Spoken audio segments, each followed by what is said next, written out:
오늘 말씀은 역대하 5장 1절에서 14절입니다. 어제 저는 80세가 훌쩍 넘은 집사님의 간증을 듣게 되었습니다. 이분이 믿지 않은 때 아랫배가 어찌나 아픈지 감당하기 어려웠다고 하죠. 다양한 치유를 시도하지만 병은 더욱 깊어만 가고 도저히 감당이 되지 않았다고 합니다. 차라리 이 고통 속에 살 바에야 스스로 목숨을 끊어야겠다고 약까지 사두었다고 합니다.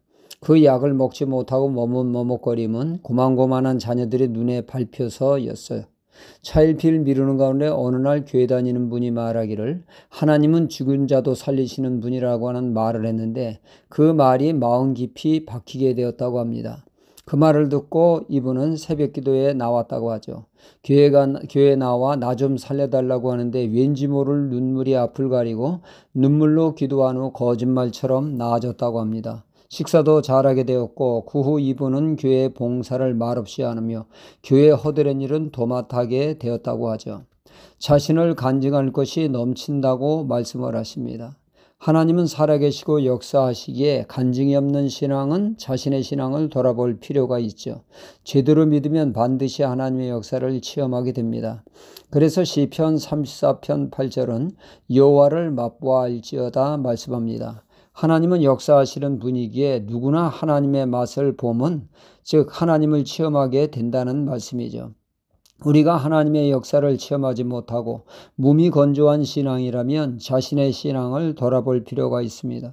혹여 나는 하나님의 말씀에 불순종을 하지 않는가, 의도적으로 하나님의 뜻에 등을 지고 있지 않는가 돌아보아야 한다는 얘기죠. 열왕기하 5장의 나아만 장군을 보십시오. 아람 나라 장군 나아만이 문둥병이 발하여 치유코자 이스라엘에 왔고 그는 하나님의 처방을 받습니다. 요단강에 7번 몸을 담그라. 이 말에 그는 크게 분노하게 됩니다. 처방이 처방 같지 않아서입니다. 이런 돌팔이 처방이 어디 다 있나 하며 하나님의 처방을 갖지 않는 처방으로 분노한 것입니다. 그가 만약 자신의 생각을 굽히지 않고 집으로 돌아갔다면 하나님의 역사를 그는 결국 맛보지 못했을 것입니다. 그러나 그가 부하들의 조언에 못 이기는 척 마지못해 툴툴거리며 순종했을 때 간증 있는 체험적인 신앙이 되었고 역사하시는 하나님을 체험하게 된 것입니다. 올바른 신앙, 건강한 신앙, 건전한 신앙은 크고 작은 간증이 있게 되어집니다. 이렇듯 간증은 귀합니다. 하나님의 은혜를 체험하는 거 귀하죠. 하지만 우리의 신앙은 어디에 뿌리를 두어야 합니까? 수많은 은혜를 체험하고도 자칫 신앙이 곁길로 나아갈 수 있으며 얼마든지 잘못될 수 있습니다. 어디에 서지 않으면 그런 일이 벌어집니까? 네, 말씀에 서지 않으면 그렇습니다. 말씀에 서지 않는 신앙은 마치 모래 위에 지은 사상 누각과 같습니다. 한순간에 흔적 없이 사라지는 것은 시간 문제입니다. 한 방에 훅 갈 수 있습니다. 그러므로 우리는 체험은도 귀하나 결국 남는 것은 말씀밖에 없음을 우리는 마음 깊이 새겨야 합니다. 다른 것은 다 잃어버려도 말씀만큼은 잊어서는 안 되죠. 오늘 말씀은 이런 내용입니다. 솔로몬이 성전을 짓고 하나님의 임재의 상징인 언약궤를 성전에 모시는 역사적인 일을 다루고 있습니다.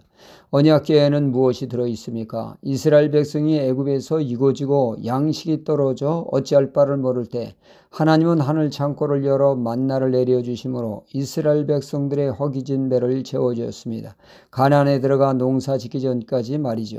하나님은 그들의 일용할 양식을 책임져 주었습니다. 이를 기념하여 그 만나를 항아리에 담아 복기 안에 넣어두게 되었죠. 그리고 아론의 쌍난 지팡이입니다. 고라의 일당에 반역할 때 하나님이 세우신 종이라는 증거로 아론의 지팡이에 싹이 되게 놨죠.